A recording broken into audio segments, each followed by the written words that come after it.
Hello dear students, कैसे हो सब। आशा करता हूँ सभी अच्छे होंगे। तो आज हम अपनी क्लास 11th का जो चैप्टर नंबर 9 स्ट्रेट लाइन हमने स्टार्ट कर रखा है, उसकी एक्सरसाइज 9.2 के क्वेश्चन नंबर 8 व उसके आगे के क्वेश्चन करने जा रहे हैं। तो आओ स्टार्ट करते हैं। क्वेश्चन नंबर 8 अपने पास क्या है देखो। तो क्वेश्चन नंबर 8 की अगर हम बात करें तो अपने पास है, ये बोल रखा है the vertices of a triangle P Q R. एक ट्रायंगल है पी क्यू आर, उसके वर्टिस अपने पास गिवन है। तो ट्रायंगल मैं बना देता हूं, ये पी क्यू आर ट्रायंगल है अपने पास, पी क्यू आर, ठीक है।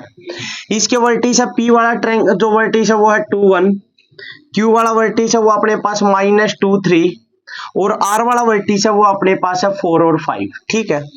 ये बोल रखा find the equation of the median, उस मीडियन की इक्वेशन निकालो थ्रू द वर्टेक्स आर, जो आर वर्टेक्स से खींची गई है। ये लो भाई, आर वर्टेक्स से अपने पास एक ये मीडियन खींची गई है, इसको एम लिख लो ठीक है। अब ये मीडियन खींची गई है आर वर्टेक्स से, तो आप एक बात देखो कि मीडियन होती है तो जिसको हम उसको जिस लाइन के ऊपर ड्रॉ करते हैं उस लाइन के वो दो इक्वल पार्ट कर देती है। तो इसका मतलब पी एम है ना, वो एम क्यू के इक्वल है। तो एम है वो पी क्यू का मिड पॉइंट है। तो पहले कोऑर्डिनेट निकाल लो एम के। एम के कोऑर्डिनेट कैसे निकालेंगे, तो यहां लिखेंगे कोऑर्डिनेट ऑफ एम। एम के कोऑर्डिनेट, एम किसका मिड पॉइंट है, पी और क्यू का। मिड पॉइंट कैसे निकालते हैं, आपने पढ़ रखा 10th क्लास में x1 + x2 अपॉन 2। तो हम मिक्स पॉइंट मिड पॉइंट निकालेंगे तो m x1 + x2, तो मतलब 2 - 2 अपॉन में 2, y1 + y2 अपॉन 2, तो 1 + 3 अपॉन 2। तो ये आ जाएगा 2 - 2 0 अपॉन 2, 1 + 3 अपॉन मतलब 4 4 अपॉन 2, 2 से कैंसिल कर दो 2। तो इसके अपने पास जो कोऑर्डिनेट होंगे वो होंगे 0 और 2। ये लो भाई, ये अपने पास कोऑर्डिनेट आ गए 0 और 2। अब इसने बोला इस मीडियन की इक्वेशन निकालो, और मीडियन एक लाइन ही तो है, और लाइन की इक्वेशन निकालना आप सबको पता होगा क्या होता है। लाइन की इक्वेशन होती है y - y1 = m × x - x1, बिल्कुल होती है। अरे तो ये x1 है, ये y1 है, ये x2 है, ये y2 है। अरे m रह गया। अरे m का भी फॉर्मूला पता आपको, m = y2 - y1 upon x2 - x1, बिल्कुल। पहले m निकाल लो, स्लोप ऑफ मीडियन। तो slope of median rm median का स्लोप देखो भाई क्या आएगा, कैसे निकालते हैं, m = y2 - y1, तो 2 - 5 अपॉन x2 - x1, 0 - 4, तो जाएगा 2 - 5 - 3, ये हो गया माइनस का 4, माइनस से माइनस कैंसिल, ही आ गया 3/4। अब हमें इक्वेशन निकालनी है मीडियन की, तो आ जाएगा equation of median, equation of median rm की इक्वेशन निकाल दो भाई। y - y1 क्या है, ये रहा 5। अच्छा m कितना है, m है 3/4। x - x1 अपने पास 4, लिख दो। डाउट क्या है आपको, कोई डाउट नहीं है। कोई भी डाउट हो तो कमेंट करके जरूर बता सकते हो। 4 को इस साइड लेके आ जाओ, डिवाइड में इस साइड आके मल्टीप्लाई में, तो 4 की y के साथ मल्टीप्लाई 4y, 4 की 5 के साथ 20, 3 की x के साथ 3x, 3 की 4 के साथ 12। दोनों को उठाओ, इन दोनों को उठाओ और इस साइड ले जाओ, तो ये जाएगा 0 = 3x - का 12, ये प्लस है इस साइड आके माइनस, ये माइनस है इस साइड आके प्लस, तो ये हो जाएगा 0, 3x - 4y माइनस का 12 और प्लस का 20, ये बच गया प्लस का 8। इक्वेशन ऑफ मीडियन आ गई भाई, आंसर आ जाएगा क्वेश्चन नंबर 8 का। कोई डाउट हो कमेंट करके जरूर बता सकते हो भाई। आओ बात करें नेक्स्ट क्वेश्चन, क्वेश्चन नंबर 9 देखो क्या है अपने पास। Question number 9,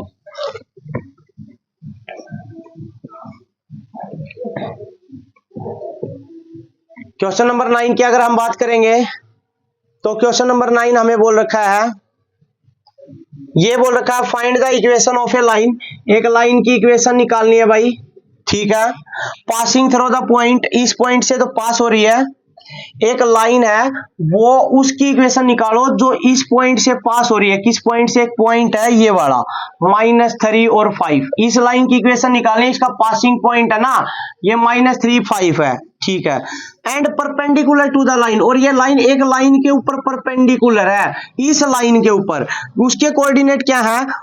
line through the points, उसके कोऑर्डिनेट है 2 5, ठीक है, और -3 और 6, इस लाइन के ऊपर ये वाली लाइन परपेंडिकुलर है भाई, और हमें इस लाइन की इक्वेशन निकालनी, इस लाइन को हम मान लो L लिख लेते हैं, L लाइन की इक्वेशन निकालनी है, ठीक है भाई। और इक्वेशन ऑफ लाइन होती है y - y1 = m × x - x1। अरे तो m स्लोप नहीं है, कोई दिक्कत नहीं भाई, इस लाइन का स्लोप m मान लेते हैं, और जो अपने पास ये लाइन है इसका स्लोप m1 मान लेते हैं। आपको एक बात तो पता है, ये लाइन इसके ऊपर परपेंडिकुलर है, और परपेंडिकुलर है तो मतलब एंगल 90 डिग्री का है। अगर दो लाइन परपेंडिकुलर हो तो उनके स्लोप की मल्टीप्लाई -1 होती है। तो ये बात तो पता चल गई कि m × m1 है ना, ये -1 के इक्वल है, ठीक है। अरे तो m1 निकाल भी तो सकते हैं, कैसे निकाल सकते हैं? क्योंकि अपने पास दो पॉइंट हैं, और दो पॉइंट हो तो स्लोप निकालना आसान है, ये x1 ये y1, ये x2 और ये y2, और जब m1 आ जाएगा तो m तो अपने आप आ जाएगा, तो निकाल दो y2 - y1 6 - 5 upon x2 - x1 -3 - 2, तो 6 - 5 1, और -3 - 2 - का 5, इसको उठाओ यहां पुट कर दो, m आ जाएगा, m × -1/5 = -1, माइनस से माइनस कैंसिल, 5 को इस साइड ले जाओ, स्लोप आ जाएगा 5 × 1, ये आ गया 5। तो ये लो भाई, अपने पास इस लाइन का स्लोप आ गया, और स्लोप आ गया, पासिंग पॉइंट ये रहे x1 और y1, और पासिंग पॉइंट है, स्लोप है, बात क्या रहेगी यार? इक्वेशन ऑफ लाइन निकाल दो भाई, इक्वेशन ऑफ ए लाइन, इस लाइन की इक्वेशन क्या होगी? देखो y - y1 = m × x - x1, तो y - y1 कितना? 5 है, m कितना? 5 है, x - x1 कितना? -3 है, तो माइनस और माइनस प्लस का 3, मल्टीप्लाई करा दो 5 की, और 5 की अगर आप मल्टीप्लाई कराओगे तो अपने पास क्या आ जाएगा? y - 5 = 5x प्लस का 15, दोनों को उठाओ राइट साइड लेके जाओ, 0 = 5x प्लस 15 माइनस का y, और ये माइनस का इस साइड आके प्लस का 5, 0 5x माइनस y, 15 प्लस 5 कितना हो गया? 20, और ये आपके पास आंसर आ जाएगा भाई क्वेश्चन नंबर 9 का। कोई डाउट हो एक बार बता जरूर देना भाई। आओ बात करते हैं नेक्स्ट क्वेश्चन, क्वेश्चन नंबर 10 क्या है अपने पास, आओ देखते हैं। तो क्वेश्चन नंबर 10 की बात करें तो देखो भाई, एक बार क्वेश्चन नंबर 10 क्या कह रखा है क्वेश्चन नंबर 10 में अपने पास? ये बोल रखा है a line perpendicular to the line segment, एक लाइन है वो एक लाइन सेगमेंट के ऊपर परपेंडिकुलर है, ये लाइन है भाई L, ये इस लाइन सेगमेंट ए बी के ऊपर परपेंडिकुलर है, ठीक है, ये मान लिया, ठीक है।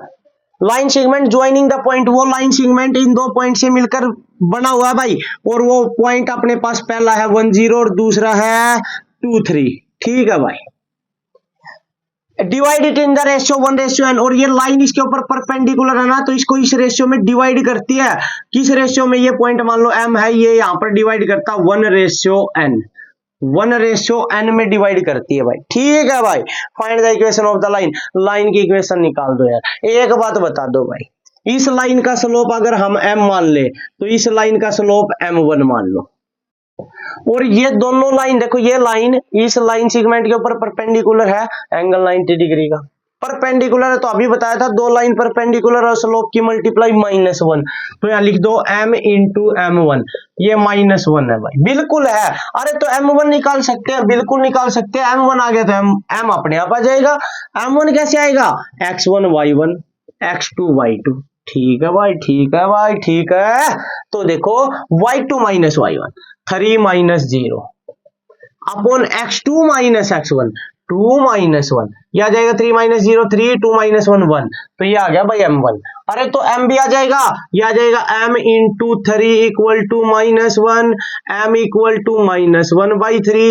ये लो भाई स्लोप आ गया अपने पास इस लाइन का। अरे स्लोप आ गया, ये अकेले स्लोप से तो काम चलने वाला नहीं है, पासिंग पॉइंट भी चाहिए। पासिंग पॉइंट, आप एक बात देखो, ये लाइन सेगमेंट है, इसके ऊपर ये लाइन परपेंडिकुलर है, परपेंडिकुलर भी है और इसको 1:n में डिवाइड करती है। तो एक बात बताओ, जो ये पॉइंट है ये इस लाइन का भी पासिंग पॉइंट है और इस लाइन का भी, क्यों ना हम ये पॉइंट निकाल ले, तो ये इस लाइन का भी तो पासिंग पॉइंट है, बिल्कुल है। तो ये पॉइंट कैसे निकालें? By section formula. Section formula आपने पढ़ा था भाई, क्या होता है? अगर एक्स वाला कोऑर्डिनेट निकालना है तो क्या करेंगे? m1 x2 plus m2 x1 upon m1 plus m2। ये भी y वाला निकालना है तो y equal to m1 y2 plus m2 y1 upon m1 plus m2। बिल्कुल 10th क्लास में सीखा था, कोई नहीं, निकाल दो भाई। ये m1, ये m2, m1 x2 तो 1 की 2 के साथ मल्टीप्लाई होगी 2 प्लस m2 x1 तो n की 1 के साथ मल्टीप्लाई हो जाएगी n upon m1 plus m2 1 plus n। ये लो भाई, y वाला निकालना है, m1 y2 1 की 3 के साथ मल्टीप्लाई 3, m2 y1 n की 0 के साथ multiply 0 upon m1 plus m2 1 plus n। ये लो भाई, ये m के कोऑर्डिनेट आ गए और m किसका पासिंग पॉइंट है? l वाली लाइन का भी पासिंग पॉइंट है या नहीं है? है ना? तो इक्वेशन ऑफ लाइन निकाल दो फिर। इक्वेशन ऑफ लाइन की इक्वेशन होगी y माइनस y1। एक बात बताओ, जो ये है अपने पास, ये x वाला कोड ये आ गया अपने पास 2 plus n upon 1 plus n, ठीक है, और 3 अपॉन 1 प्लस n कौन सा आ गया? m वाला कोऑर्डिनेट आ गया ये, तो ये पासिंग पॉइंट हो गया इस लाइन का, तो ये x1 और ये y1। इक्वेशन ऑफ लाइन बना दो, y माइनस y1 हो गया 3 अपॉन 1 प्लस n। m अपने पास माइनस का 1/3, x माइनस x1 ये रहा भाई 2 plus n upon 1 plus n। ठीक है भाई, यार क्या बात करते हो यार, 3 की मल्टीप्लाई करा दो इसके साथ यार, 3 की y के साथ हो जाएगी 3y, 3 की 3 के साथ हो जाएगा 9 अपॉन 1 प्लस n, -1 की x के साथ minus x, minus minus plus का 2n सॉरी 2 प्लस, एक सेकेंड भाई, 2 plus n upon 1 plus n। ये लो भाई, ठीक है, कोई दिक्कत नहीं है हमें। अरे कोई दिक्कत ही नहीं है, तो इसको उठाओ और माइनस का इस साइड ले जाओ, प्लस का हो जाएगा, माइनस का x इस साइड आके प्लस का हो जाएगा, तो हो जाएगा 3y प्लस का x। ठीक है, ये माइनस का इस साइड आके प्लस का, तो 2 plus n upon 1 plus n plus 9 upon 1 plus n। ठीक है, 3y प्लस x। ठीक है, 1 प्लस n दोनों में एलसीएम है, ये हो जाएगा 2 प्लस n प्लस 9। बिल्कुल सही बात है। अब ये आ गया तो इन दोनों को ऐड कर दो, ऐड करोगे तो हो जाएगा 2 और 9 11, तो हो जाएगा 3y plus x equal to n plus 11 upon में 1 प्लस n। 1 प्लस n को इस साइड लेके आ जाओ, दोनों के साथ हो जाएगी मल्टीप्लाई, मल्टीप्लाई कराओगे तो हो जाएगा अपने पास 3y इंटू 1 प्लस n और x इंटू 1 प्लस n और इक्वल टू, देखो इस 1 प्लस n की मल्टीप्लाई इसके साथ भी और x के साथ भी, दोनों के साथ हो गई भाई, इक्वल में है n प्लस 11। आपका आंसर आ जाएगा भाई क्वेश्चन नंबर 10 का। कोई डाउट हो बता जरूर देना भाई। आओ बात करते हैं next question, question number 11। Question number 11 की अगर हम बात करें तो देखो भाई क्वेश्चन नंबर 11 में आप पढ़ोगे इंटरसेप्ट फॉर्म। तो थोड़ा सा मैं इंटरसेप्ट फॉर्म के बारे में आपको अगर बताना चाहता हूँ। इंटरसेप्ट फॉर्म होती है अपने पास वो फॉर्म जो एक्सिस को कहीं, एक्स एक्सिस और वाई एक्सिस दोनों को कहीं ना कहीं कट करती है भाई। जैसे अपने पास ये इंटरसेप्ट फॉर्म के बारे में बता देता हूं, उसके बाद क्वेश्चन करवाऊंगा। इंटरसेप्ट फॉर्म वो फॉर्म होती है भाई जो अपने पास एक्स एक्सिस और वाई एक्सिस को कहीं कट करती है। ये एक्स एक्सिस है, ये वाई एक्सिस है, ठीक है। ठीक है भाई, इसको एक लाइन कट कर रही है, ये इसको यहाँ कट कर रही है, जहां पर ये इंटरसेक्ट करती है उसी को हम इंटरसेप्ट बोलते हैं। ये इंटरसेप्ट ऑफ एक्स एक्सिस है, ये इंटरसेप्ट ऑफ वाई एक्सिस है। ठीक है, वाई एक्सिस का इंटरसेप्ट, ये एक्स एक्सिस का। अब एक बात देखो, एक्स एक्सिस पर वाई की वैल्यू तो 0 होती है, सीधी सी बात है। तो ये अपने पास ओरिजिन है, यहां से लेकर यहां तक की डिस्टेंस मान लो a है, यहां से लेकर यहां तक की डिस्टेंस मान लेते हैं b है। तो ये वाला जो कोऑर्डिनेट हो गया, ये हो गया a0, क्योंकि y की वैल्यू अपने पास यहाँ 0 होती है। ठीक है, ये अपने पास हो गया भाई एक्स, वाई एक्सिस पर x की वैल्यू 0 होती है, तो y वाला कोऑर्डिनेट अपने पास b है, क्योंकि ये डिस्टेंस b है। अब देखो एक बात देखो भाई ध्यान से, अपने पास 2 पॉइंट हो तो हम आराम से क्वेश्चन, आराम से हम इक्वेशन निकाल सकते हैं लाइन की, बिल्कुल निकाल सकते हैं। तो ये देखो भाई, इक्वेशन ऑफ लाइन क्या होती है अपने पास, y minus Y one equal to M into X minus X one. हाँ सर यही होती है, अरे यही होती है। तो इसको हम x1 और इसको y1 और इसको x2 और y2 लिख ले, तो निकाल दो यार, m की वैल्यू निकाल लो पहले। m क्या होगा, y2 माइनस y1, तो b minus 0 b, x2 minus x1, 0 minus a minus का a, ये लो m आ गया, पुट कर दो यहाँ पर। y माइनस y1, y1 अपने पास है भाई 0, m की value minus b by a, x minus x1 की वैल्यू अपने पास है भाई a।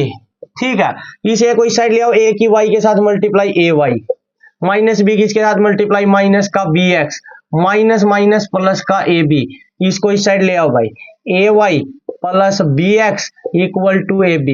दोनों साइड ab से डिवाइड कर दो भाई, इसको भी ab से डिवाइड कर दो, इसको भी, इसको भी। देखो a से a कैंसिल और b से b कैंसिल, इससे ये कैंसिल, x के अपोन में बच गया a भाई, y के अपोन में बच गया b, और ab से b कैंसिल हो गया, बच गया 1। ये लो भाई, इसको हम बोलते हैं intercept form of a line. a और b दोनों इंटरसेप्ट होते हैं भाई, एक्स एक्सिस, एक्स का इंटरसेप्ट ए, वाई का इंटरसेप्ट बी, और ये अपने पास इंटरसेप्ट फॉर्म होती है X by A Y by B equal to 1। आओ अब हम क्वेश्चन करते हैं अपने पास क्वेश्चन नंबर 11। देखो अपने पास क्वेश्चन नंबर 11 है क्या, देखते हैं। क्वेश्चन नंबर 11 की अगर हम बात करेंगे भाई, तो क्वेश्चन नंबर 11 है अपने पास, देखो ध्यान से, ये बोल रखा find the equation of a line, एक लाइन की इक्वेशन निकालनी है भाई।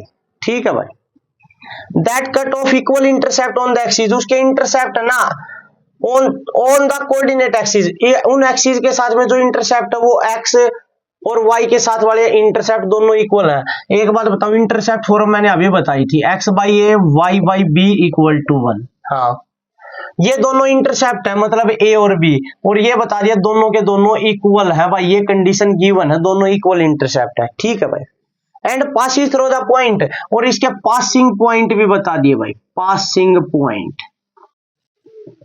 पासिंग पॉइंट बता दिए 2 और 3 है। ठीक है भाई, कोई दिक्कत नहीं। एक चीज देख लो भाई, a और b इक्वल है तो b की जगह a लिख दो, तो ये हो जाएगा x by A plus Y by A equal to 1।